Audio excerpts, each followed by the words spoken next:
How long can a man walk away from the truth before the truth walks right back into his life? The early morning air in the city was not just cold, it was wet. It was a dense, heavy chill that bypassed the layers of donated sweaters and settled deep into the bone marrow. Michael felt it primarily in his knees and the base of his spine, joints that had long ago surrendered their elasticity to the pavement and the relentless dampness of the concrete he slept on. He woke not by alarm or sunlight. The alley rarely saw direct sun, but by the precise moment his body decided the caloric expenditure of staying asleep outweighed the minimal warmth offered by the corrugated cardboard box he had flattened beneath his threadbare sleeping bag. He shifted, the sound of crinkling plastic and damp paper echoing unnaturally loud in the narrow corridor between the brick wall of the dry cleaner and the chain-link fence of the loading dock. Survival was a meticulous routine, stripped of all sentimentality. First, the inventory. He moved his tongue across his mouth, confirming the dry, metallic taste that meant he had been dehydrated for hours. He lifted his head, a slow, deliberate motion, careful not to jostle the small plastic garbage bag containing his few meaningful possessions, a razor, a half-eaten roll of antacids, and the heavy, slightly chipped ceramic mug he preferred over paper cups. The light filtering down from the 10-story parking garage across the street was a flat grey sheet, confirming that dawn had fully broken and the city's legitimate workers were already starting their commute. Michael pushed himself up to a sitting position, the muscles in his legs screaming a protest he had long since learned to ignore. The cardboard mattress was peeled away carefully. It was precious insulation, and tearing it meant a colder night tomorrow. He folded it into quarters, the creases already permanent and deep, and leaned it against the wall, covering it with the large black trash bag to protect it from the inevitable early morning drizzle that always seemed to hover over this part of the city. He needed coffee. The need was physical, a dull ache behind his eyes, but it was also psychological. Coffee meant movement, warmth, and a brief, temporary place in the stream of humanity. He tightened the straps on his worn canvas backpack, the weight familiar and comforting, a constant ballast in a life of constant shift. He checked his pockets for the third time, 2 quarters, 3 dimes, and a heavily oxidized penny. Not enough. He would have to panhandle for the rest, or rely on the kindness of the early rush at the deli 2 blocks over. Michael stood, stretching slowly. He was a man in his mid-50s, though the elements had etched deeper lines into his face than 20 years in an office ever could have. His jacket, a heavy, dark green surplus coat, smelled faintly of mildew and exhaust fumes. He patted his side, confirming the presence of the small, tightly rolled blanket secured by bungee cords. Everything had its place. Everything was accounted for. This obsessive organization was what kept him from dissolving into the noise of the street. It was the last vestige of control he maintained. He stepped out of the alley, moving from the shadowed, stagnant air into the slightly cleaner, albeit colder atmosphere of the main sidewalk. The pavement here was uneven, pitted by years of salt and freeze cycles. He kept his gaze level, trained on the middle distance, avoiding eye contact. Direct eye contact was often an invitation for confrontation, or worse, pity, and Michael had no use for either. He was a ghost moving through the concrete canyons, observing the world without participating in it. The city was a labyrinth of routines. The man in the blue jacket always bought the morning paper from the dispenser outside the bank at 6:45 a.m. The delivery truck for the bakery always blocked the crosswalk at 7 a.m. sharp. Michael used these constants as anchors. Today, however, something was subtly off. As he reached the corner of 5th and Denton, the usual chaotic flow of pedestrians seemed disrupted. A small crowd had gathered near the entrance to the subway station, not in panic, but in confusion. They weren't moving, they were staring. This was unusual. People in this city moved with purpose, always accelerating. Standing still meant you were either injured or lost. He slowed his pace, instinctively moving to the edges of the crowd, using the pillar of the newspaper stand for cover. He observed the source of the blockage. It was a woman clearly disoriented. She was not dressed for this climate. Her coat was fashionable but thin, her gloves were brightly colored wool, and she held a large, professional-grade camera bag clutched tightly to her chest. Her face was pale, focused entirely on the small, crumpled piece of paper she held in her hand. She was foreign, that was immediately apparent, not just by her clothing but by the way she moved, her steps hesitant and unsure, completely lacking the aggressive confidence of the local population. She was lost, deeply, functionally lost, and judging by the frantic, almost panicked energy radiating off her, she was late for something important. Michael watched the small drama unfold. Several commuters glanced at her, muttered impatiently, and simply walked around her, treating her like a temporary, inconvenient obstacle. One man in a suit made a dismissive gesture, clearly annoyed that she was blocking the flow toward the escalator. She looked up, her eyes wide, searching for a landmark that wasn't there, or perhaps a language she could understand. The crumpled paper shook slightly in her hand. It wasn't a map. It looked like a handwritten address or a hastily drawn symbol. She stopped a young woman who was talking rapidly into a headset, pointing to the paper, and speaking quickly in a language that was definitely not English, the sound soft and melodic, completely swallowed by the roar of a passing bus. The young woman merely shook her head, pulled her earbud back in and hurried away, clearly unwilling to break her stride or her conversation. Michael felt the familiar, dull pulse of apathy. This was not his problem. His priority was the coffee, the warmth, the temporary escape from visibility. He started to move past the crowd, keeping close to the wall. He had learned long ago that getting involved in other people's chaos only led to his own routine being compromised. But then the woman took a deep, shuddering breath, her shoulders slumping slightly, an undeniable sign of defeat. Her foreignness made her vulnerable, exposed. She wasn't simply inconvenienced, she looked truly isolated.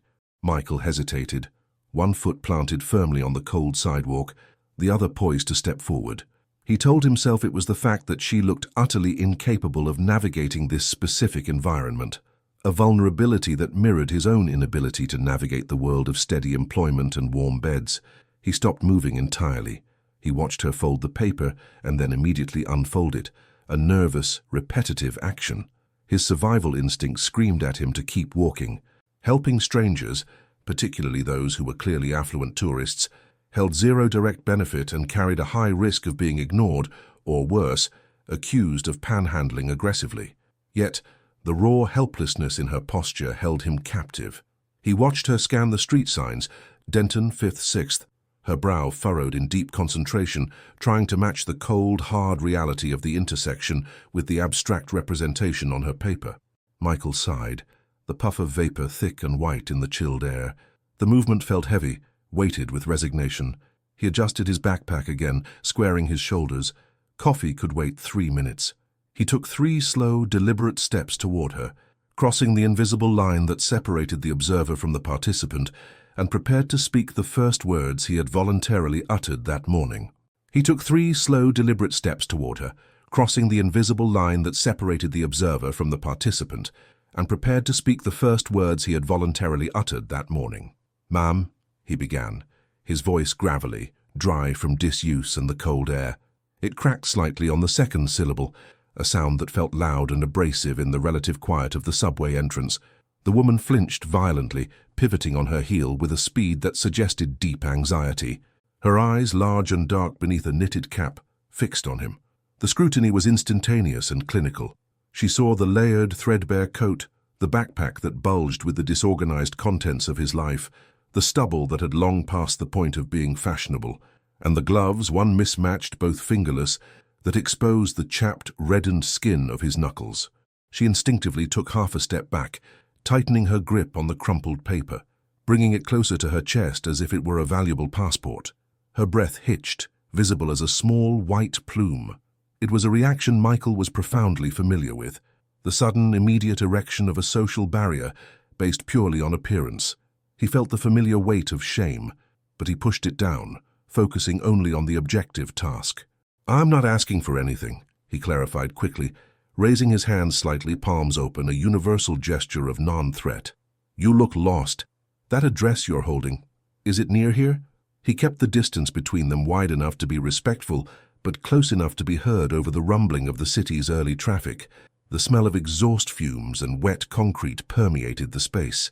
He could faintly detect the expensive, clean scent of her travel coat, a stark contrast to the stale air that clung to his own clothing.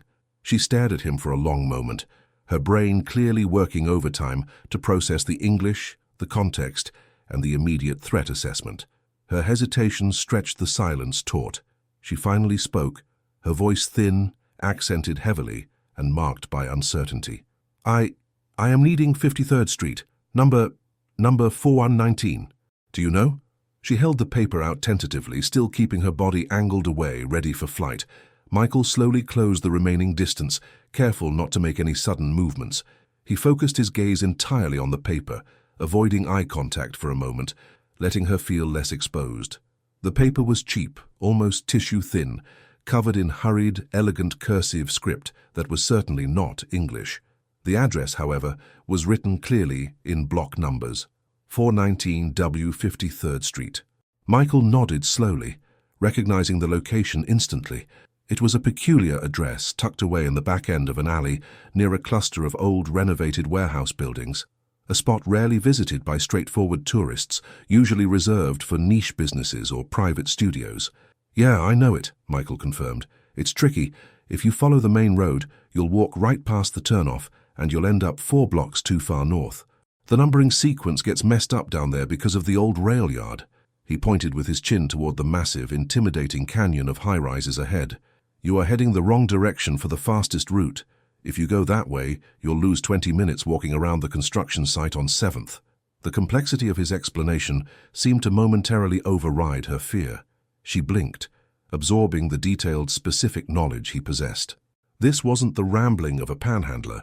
This was the precise, observational knowledge of someone who lived on these very streets, navigating their hidden efficiencies and hazards daily. Wrong direction? She repeated, her brow furrowed with renewed stress. She looked at the address, then at the surrounding skyscrapers, the cold logic of the map failing her entirely against the three-dimensional labyrinth of the city. Look, Michael said, gesturing toward a narrow, almost invisible path running alongside the loading docks of a large electronics store. You need to cut through that alleyway, past the old bakery. It's closed now, but the smell of yeast still hangs around sometimes. That alley comes out directly onto Denton, and Denton runs straight into 53rd. It cuts out 3 full blocks of confusing traffic lights. He paused, letting the information sink in. He could see the calculation in her eyes. Trust the well-dressed stranger who ignored her, or trust the man who looked like he hadn't slept indoors in months, but who spoke with undeniable authority about the city's hidden veins. Is it safe, this alley? She asked, lowering her voice, glancing nervously toward the dark mouth of the passage. Michael understood the question perfectly. Safety was a luxury afforded by visibility and structure. That alley was dark, yes, but it was also fast. During the day, yes, it's fine, quickest way there. I'll walk you to the entrance, make sure you get the right path. I'm just going this way for coffee anyway. He lied smoothly about the coffee, realizing he had just volunteered to burn more time and energy than he had intended. He waited, holding his breath slightly. This was the tipping point. If she refused, he would simply apologize and continue his path. The brief foray into human interaction successfully concluded. If she accepted, he was tethered to her for the next 5 minutes, forcing him to be visible, accountable. She looked at the paper again, her fingers smoothing the crease where she had clutched it. Her hesitation was palpable, a heavy, silent negotiation between fear and desperation. Finally, she gave a small, almost imperceptible nod. Okay, she whispered. Thank you. Show me. Michael felt a faint flicker of something akin to relief, not because he might be rewarded, but because the cold, heavy weight of his invisibility had been lifted, even if only for a few minutes. He turned toward the alleyway, moving slowly and deliberately, ensuring she could keep pace and maintain her comfort zone. Keep close to the wall on the left, he instructed, stepping onto the cracked, oil-stained pavement. Watch out for the delivery trucks backing up. They don't look before they move. As they walked, side by side yet socially kilometers apart, the roar of the main street traffic began to fade, replaced by the hollow echo of their own footsteps and the distant rhythmic clang of metal from a nearby industrial yard. Michael could sense her acute awareness of his presence, the slight stiffness in her posture, the way she kept her backpack rotated slightly toward him, shielding its contents. He focused on the navigation, pointing out landmarks she would never have noticed. The graffiti tag that marked the true corner, the specific grate that always smelled of stale hops, the dented blue dumpster that signaled the halfway point. He spoke only when necessary, keeping his descriptions purely utilitarian, forcing the conversation to remain transactional. He wanted her to understand that he was a temporary, functional tool, not a human being seeking connection or charity. When you get to the end of this path, he continued, his voice low, You'll see a large brick building with a green awning. That's Denton Street. Take a left. 53rd is the next major intersection. 419 will be on your right, past the dry cleaners. She finally spoke again, her voice slightly less strained now that they were fully immersed in the process of moving forward. My name is Anya, she said simply, without preamble. Michael nodded. He didn't offer his own name. It felt unnecessary, a detail that would complicate the clean separation that was about to occur. Just keep moving, Anya. You're almost there. They reached the end of the alley. The air here was suddenly colder, funneled by the tall buildings. Michael stopped just short of the main sidewalk, his job completed. He pointed clearly to the left, toward the green awning he had described. Left here, straight shot. You won't miss it now. Anya turned, facing the light of the street. She looked back at Michael, the hesitation returning, but this time it was mixed with a genuine expression of gratitude, replacing the initial fear. She reached into the pocket of her coat. Michael watched the movement with a flat, neutral expression, preparing himself for the inevitable offer of money, which he was already deciding how to refuse without causing offense or further interaction. Thank you, she said again, pulling out a crisp, folded bill. It was a 20. This is for your time, for your help. She extended the bill toward him. Michael kept his hands firmly tucked into his fingerless gloves. He looked at the money, then up at her face, meeting her gaze directly for the first time. The intensity of his eyes, clear, intelligent, and deeply tired, seemed to take her aback. I appreciate the offer, Anya, Michael said, his tone still even, devoid of emotion. But I told you I wasn't asking for anything. Just needed to point you in the right direction. He felt the cold, hard pride rise up, a rigid defense mechanism against the easy slide into dependency. Accepting the money would confirm her initial assessment of him, that he was only helping to hustle a 20. He needed the money desperately. The warmth of the coffee house felt like a distant, impossible fantasy now, but he needed his dignity more. Anya paused, the $20 bill suspended in the cold air between them. Her expression shifted from gratitude to confusion, then to a complex realization. She lowered her hand slowly. I understand, she murmured, placing the money back in her pocket. She hesitated one last time, looking him over, perhaps trying to reconcile the helpful guide with the man who lived on the margins. Thank you, Michael. The use of his name, despite him never having given it, startled him. He realized his name was embroidered, faded but still legible, on the collar of his old jacket, a relic from a life he no longer claimed. Go, he urged gently, nodding toward the street. You're late. Anya finally turned and hurried down Denton Street. Michael watched her until she rounded the corner and disappeared. Only when she was completely gone did he allow himself to sigh, the heavy breath collapsing his shoulders. The cold rushed back in, replacing the temporary warmth of human interaction. He turned back toward the shadows of the alley, ready to resume his routine, the promise of coffee now delayed by 10 minutes. But his integrity, for the moment, intact. He didn't move immediately. He stood there, rubbing his chapped hands together, feeling the residue of her expensive coat smell faintly on the air, a fleeting ghost of the world he was excluded from. As he finally started walking toward the main street, his foot kicked something small and foreign on the pavement where Anya had stood. He glanced down. It was a small, smooth, dark stone, not a pebble from the street, but something polished and distinctly out of place. It was warm to the touch, and carved into its surface was a single intricate symbol, a motif that Michael recognized with a sudden, devastating jolt of memory, a symbol that belonged not to this cold city, but to a world and a past he had spent 2 decades trying to bury. He picked it up, his breath catching in his throat, the stone heavy and suddenly significant in his palm. He picked it up, his breath catching in his throat, the stone heavy and suddenly significant in his palm. The cold pavement felt miles away. All sensation centered on the small dark object cupped in his glove. It was obsidian smooth, cool to the touch despite the residual warmth of Anya's hand or pocket. Michael didn't just recognize the symbol. He had lived under it. It was a sigil intricate and specific, a stylized knot that represented continuity and a bond that was supposed to be unbreakable. He had seen it thousands of times etched into wood, hammered into metal, and once, indelibly, marked onto his own skin in a place that rarely saw the light. He stood perfectly still in the narrow gap between the dry cleaners and the abandoned bookstore. The noise of the city, the grind of the gears, the distant siren, the muffled voices of passers-by, receded to a dull, meaningless hum.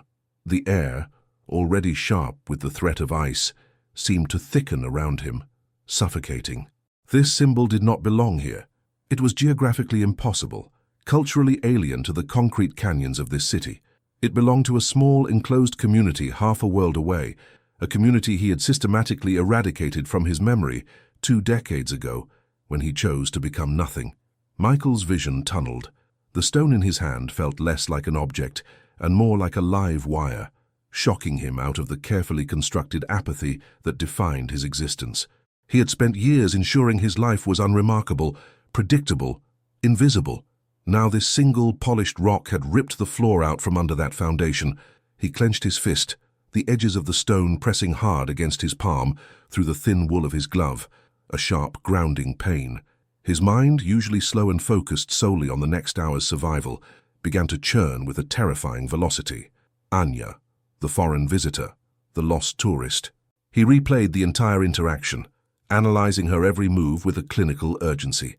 Her composure, her immediate understanding of the directions, the way she had looked at him, not with pity, but with an odd, intense curiosity. And the name. She had used his name. He had dismissed it as a lucky glance at his jacket collar, a common enough occurrence when people were trying to be polite. Now, it felt like a deliberate act of recognition. Why did she have this stone? Was it a coincidence? An inherited trinket? The shape of the sigil was too precise, too personal to the community he had fled. It was not a mass-produced souvenir. It was a marker. A cold sweat broke out beneath his layers of old clothing, a clammy contrast to the biting exterior air. Fear, raw and acidic, flooded his system. He hadn't felt this kind of fear, the fear of being found, since the day he stepped off the train in this anonymous city, burning his papers in a trash barrel. If she knew this symbol, she knew them. And if she knew them, she might know him. The thought spurred him into motion, breaking the paralyzed trance. He couldn't afford to stand there and dissect the possibilities. If Anya was a link, if she was carrying a message, or worse, if she was scouting, he needed to know her intentions immediately. His life depended on maintaining his anonymity. If the people associated with that symbol found him, the peace he had bought with 2 decades of self-imposed isolation would vanish. He shoved the stone deep into the pocket of his trousers, the rough fabric scratching against the smooth surface. He turned quickly, ignoring the dull ache in his knees and the protest from his stiff muscles. He started walking, then rapidly increased his pace to a staggering run, the heavy boots slapping against the damp pavement. He ran back toward Denton Street, the path Anya had taken, the opposite direction from the warmth and coffee he had been anticipating. Every breath was a painful, icy gasp in his chest. His heavy, threadbare coat felt like a lead weight, and the unfamiliar exertion brought on a sharp stitch in his side. Too slow. She's already gone. He rounded the corner onto Denton Street, a wide, busy thoroughfare lined with small professional offices and boutique shops. He scanned the crowds desperately. Businessmen in tailored suits, shoppers weighted down with bags, delivery drivers maneuvering handcarts. Too many faces, too much movement. Where would a foreign visitor late for an appointment disappear? She had been heading east toward the financial district. Michael stopped at the entrance of a small, brightly lit pharmacy, leaning heavily against the brick wall to catch his breath. His lungs burned. He wiped the condensation and sweat from his forehead with the back of his glove. He looked utterly out of place, a panicked, disheveled phantom against the backdrop of polished steel and glass. He forced himself to slow his frantic breathing, trying to impose the rigid control he usually maintained. Panic would solve nothing. He needed to think like the man he used to be, calculated, methodical. He remembered her destination, the old library building. That was a landmark, easy to find on a map. But the library had been repurposed years ago into the headquarters for a major international consulting firm, a place where people like Anya would naturally have appointments. He straightened up. He couldn't just stand on the street corner hoping to spot her distinctive coat. He needed to go to the source. He needed to get close to the library building. It was a gamble. If she was indeed connected to his past, approaching her directly was incredibly dangerous. But the alternative, waiting in the shadows for them to find him, was a death sentence. The discovery of the stone had fundamentally changed the rules of the game. He was no longer safe. With a renewed, colder resolve, Michael pushed off the wall. His joints complained, but the adrenaline overrode the pain. He started walking quickly toward the east, keeping to the shadows where possible, his eyes constantly tracking the flow of the street, searching for the familiar flash of her expensive pale wool coat, searching for the woman who, unknowingly or not, had just exhumed his 20-year-old ghost. He navigated the labyrinth of side streets, the air growing colder and crisper as he approached the financial district. The character of the neighborhood shifted dramatically. The familiar brick and grime of the warehouse areas gave way to soaring towers of tinted glass and polished steel. Every surface reflected the pale winter sky, blinding him momentarily as he emerged onto the main boulevard. The old library building, now the imposing headquarters of the global consulting firm, dominated the skyline ahead. It was a massive grey stone structure, an architectural anomaly sandwiched between two modern skyscrapers. Its entrance was a grand recessed archway, guarded by two impeccably dressed security personnel who looked more like private military contractors than greeters. Michael slowed his pace to a deliberate, almost painfully casual walk, feigning interest in a discarded newspaper jammed into a wire trash bin. He couldn't approach the main entrance. His appearance, his stained, heavy coat, the years of dirt embedded beneath his nails, the sheer weariness etched into his face, would flag him instantly. In this world of tailored suits and curated appearances, he was a contaminant. He found a suitable observation point 50 yards down the street, across from the building, the shadowy, unused loading bay of a high-end coffee shop. The bay door was slightly ajar, offering just enough cover. He settled himself onto the cold, damp concrete, pulling the collar of his coat high, trying to shrink into the shadows. The stone in his pocket felt heavy, warm, almost pulsating against his thigh. He could feel its edges through the rough fabric of his trousers, a constant abrasive reminder of the disaster unfolding. He watched the library building entrance. The revolving glass doors spun constantly, admitting and expelling a steady stream of impeccably dressed professionals, their faces serious, their movements efficient. He tried to filter the noise, the cacophony of the city, focusing only on the rhythm of the entrance and exit. Patience. She must come out eventually. His internal clock ticked slowly. Minutes dragged into what felt like hours. The cold began to seep through the soles of his boots, up into his bones. He rubbed his numb fingers together, the movement generating little heat, but serving as a necessary distraction from the gnawing fear that was now a solid knot in his stomach. He scrutinized every person leaving the building. He was looking for the pale wool coat, the distinctive texture, the specific shade of winter white that had stood out so starkly against the grey morning. Then, there she was. Anya emerged, not alone, but accompanied by a man in a charcoal suit, his posture suggesting seniority. They were talking intensely, but Michael was too far to catch the specific words. Anya looked less hurried than she had earlier, but her body language was rigid, coiled. She held a sleek leather portfolio clutched tightly in her left hand. Michael watched as the man paused, placing a hand briefly on Anya's shoulder, a gesture of familiarity or professional reassurance. He then spoke a final few words, turned, and disappeared back into the revolving door. Anya stood for a moment on the granite steps, pulling a black leather glove onto her right hand. She glanced down at her watch, then turned toward the street, raising her free hand slightly. She was waiting for transport. This was his window. He had to confirm the connection before she vanished into a black sedan. Michael pushed himself up slowly, his knees cracking audibly, despite his efforts to be silent. He stayed deep in the loading bay shadow, moving parallel to the street, closing the distance by relying on parked delivery vans for cover. As he got closer, the details became sharper, crueler. He saw the tension around her mouth, the way her eyes scanned the street, not with the casual look of someone waiting for a ride, but with the specific, trained alertness of someone who was constantly calculating threats. Then, she pulled her phone from her coat pocket. It was a sophisticated, secure model, distinguishable by the slight curvature of the screen and the subtle branding known only to those who had once operated in certain circles. She put the phone to her ear, and though her voice was low, the tone carried through the crisp air. "Yes, I have it. The preliminary meeting was successful. They were entirely cooperative. No complications at all," she said, her voice dropping slightly on the last word, sounding professional but underscored by a subtle, almost imperceptible tremor. Michael froze behind the rear bumper of a massive box truck. He listened, straining. The location is confirmed. It aligns perfectly with the coordinates.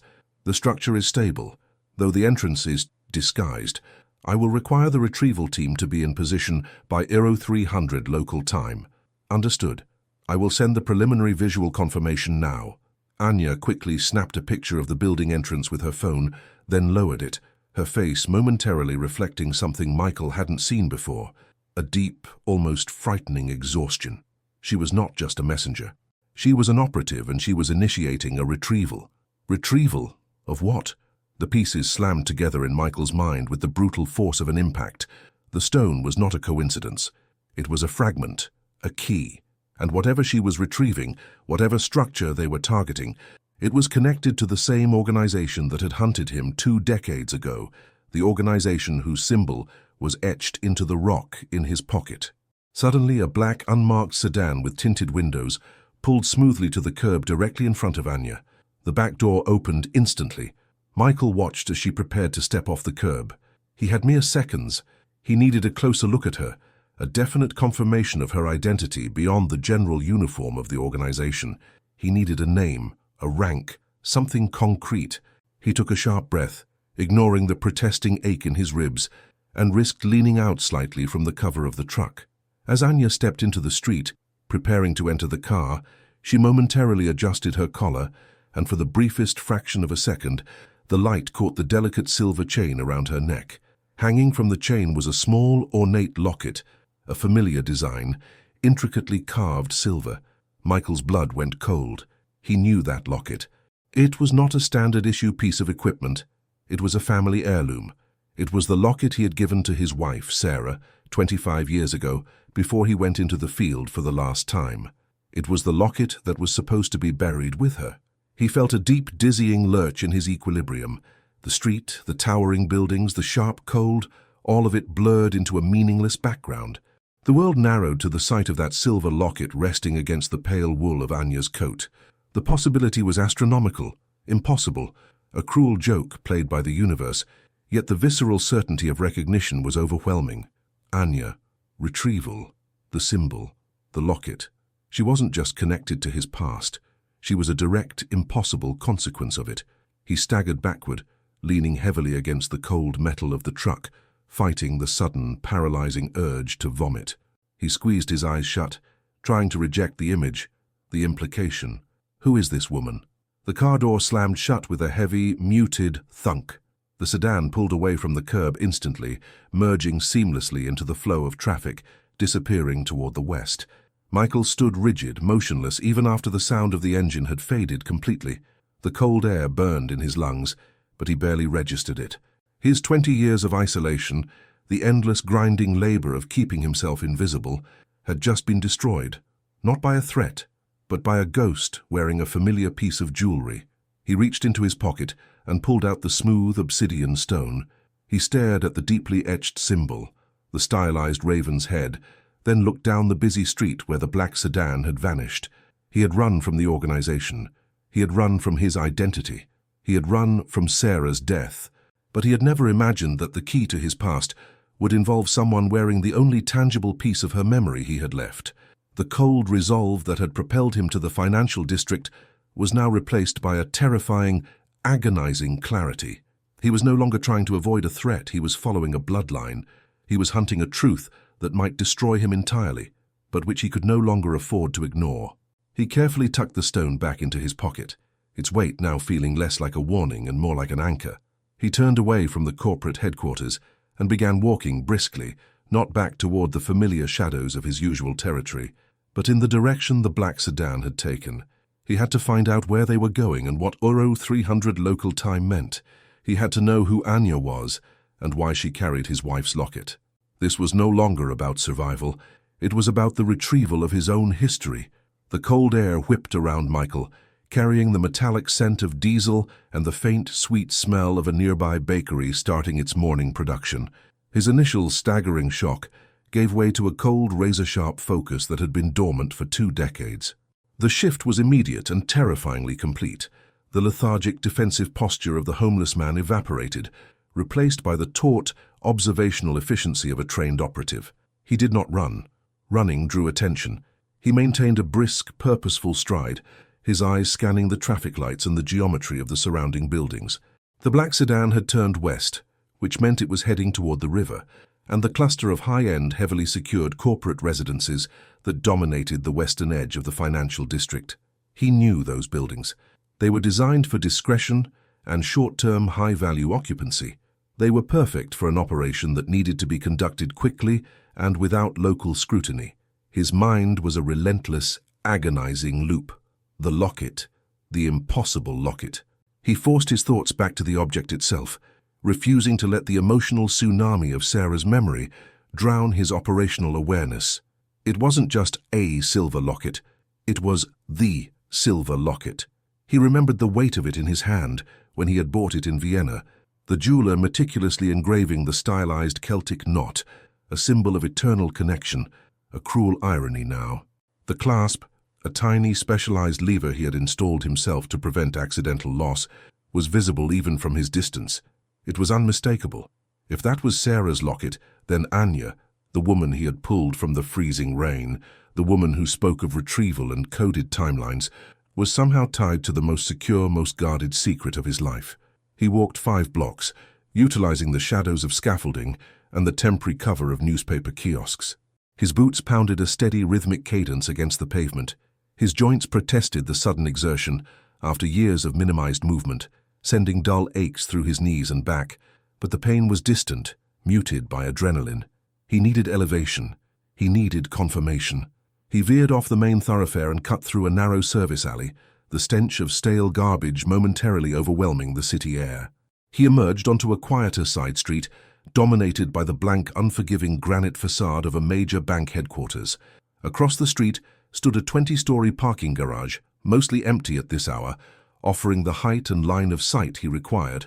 Michael crossed the street, his head down, blending into the few early morning delivery drivers preparing their routes. He found the stairwell access to the garage, the concrete steps worn smooth by decades of use. The ascent was brutal. Every step was a physical reminder of the life he had lost and the body he had neglected.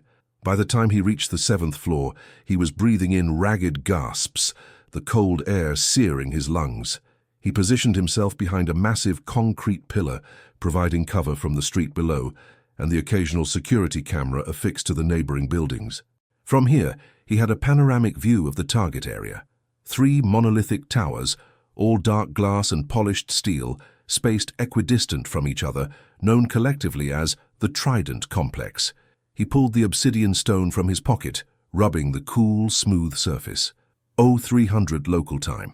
That was the window. He settled into the agonizing routine of observation, pulling his tattered jacket tighter around him. The minutes stretched into an eternity, defined only by the slow, painful realization of his predicament. He hadn't just helped a stranger. He had pulled the pin on a grenade he thought had been defused 20 years ago. He focused his gaze on the Trident Complex. The towers looked identical, anonymous. He began to apply the old methodology, identifying security weak spots, calculating patrol routes, looking for the telltale signs of unusual activity. High-level operations always left faint traces. And then he saw it. On the 15th floor of the central tower, Trident Tower 2, a light flickered on behind a set of blackout curtains. Not a standard light, but a sharp, clinical white light that bled faintly around the edges of the heavy fabric. And beneath the light near the service entrance of the building, a large, unmarked white van, the kind utilized by high-end logistics and security firms, was parked, idling discreetly. The driver was sitting rigidly inside, not smoking, not checking his phone, just waiting. Confirmation. They were in Trident Tower 2. Michael leaned his head back against the cold concrete. The tension in his neck was unbearable, a physical manifestation of the impossible weight of the truth. Anya was in that building, with the locket. The implications were staggering. If she was wearing the locket, she wasn't just an associate. She was family, or someone deeply trusted by the inner circle of the organization, the ones who had orchestrated his operational death and the supposed death of Sarah. He began to mentally reconstruct the chronology of 20 years ago. The mission failure, the explosion, the official report, Sarah's funeral, closed casket. He had accepted the narrative of tragedy, using it as the foundation for his exile. But if the locket survived, And if this girl Anya was real, then the tragedy was a calculated lie. Sarah might not have been buried. She might have been relocated, or worse, coerced into service. And if Sarah was alive, or had been alive recently enough to pass the locket to her daughter, then Anya was his daughter. The thought hit him with the force of a physical blow, stealing the air from his lungs. He slid down the pillar, his knees buckling, the concrete floor cold against his cheek. He had mourned the loss of a future he never had.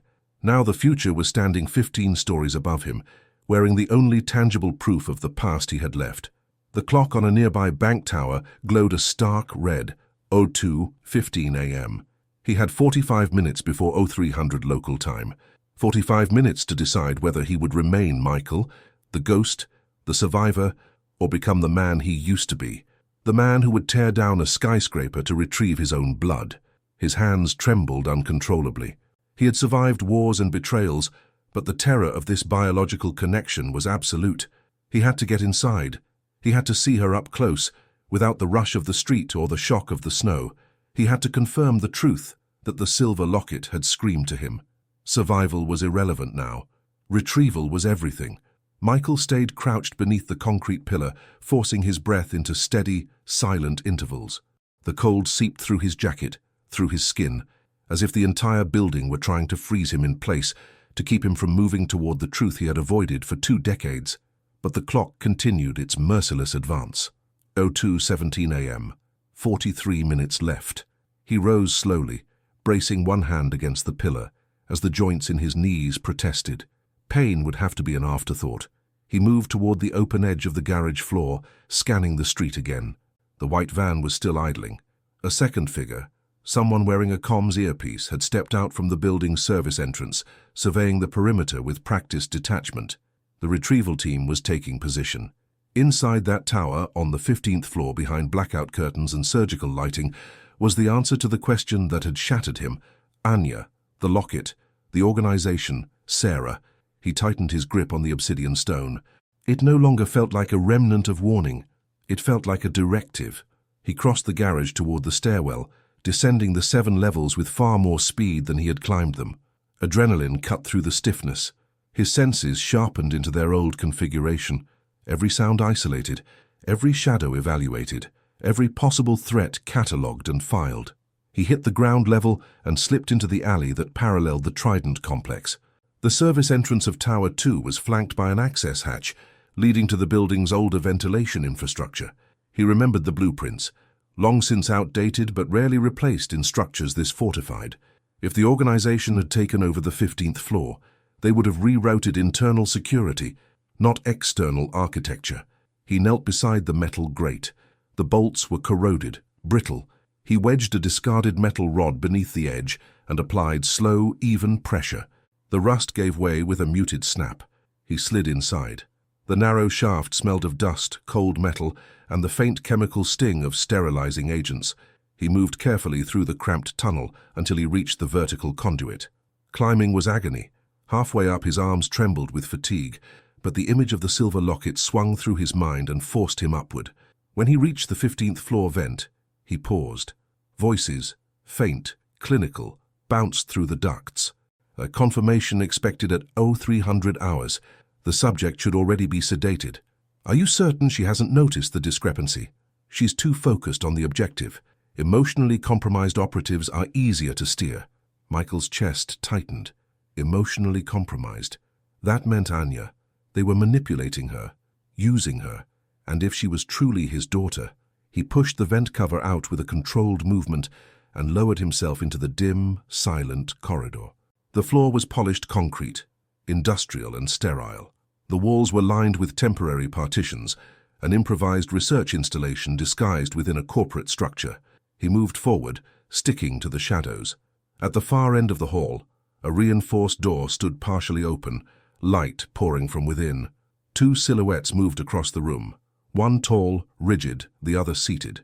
He approached silently, hugging the wall until he could see inside. Anya sat in a metal chair, her coat draped over the backrest, and around her neck, unmistakable in the harsh white light, the silver locket rested against her skin. But her expression was wrong. She wasn't focused or calculating. She looked exhausted, afraid.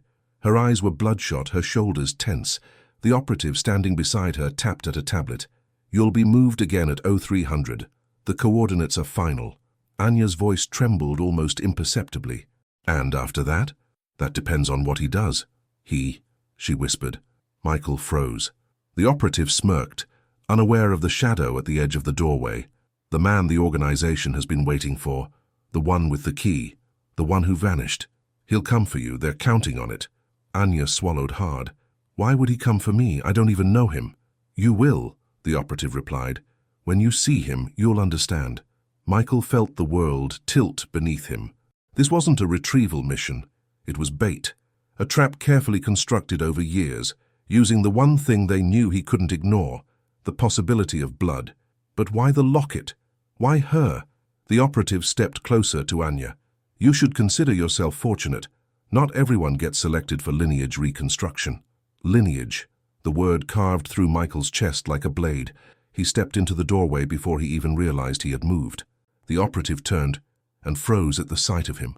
For a moment, time fractured. Anya's eyes widened, confusion and fear crashing together.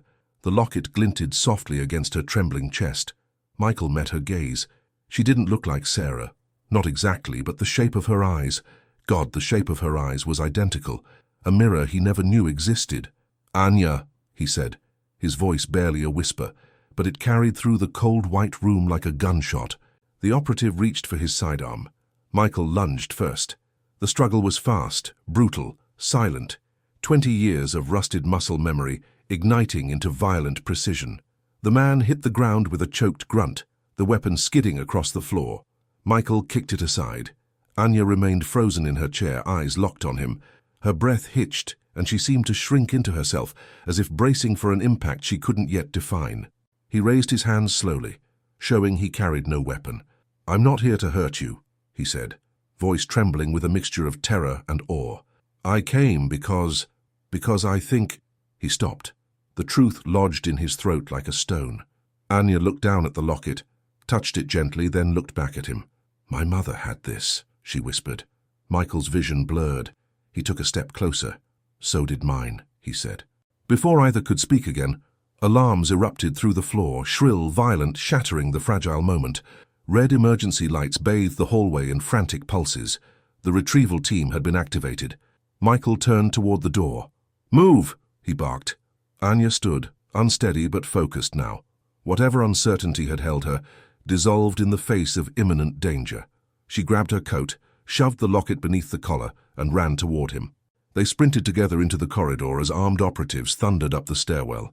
The truth wasn't safe anymore. It had to be carried, and for the first time in 20 years, Michael wasn't running away from the past. He was running with it,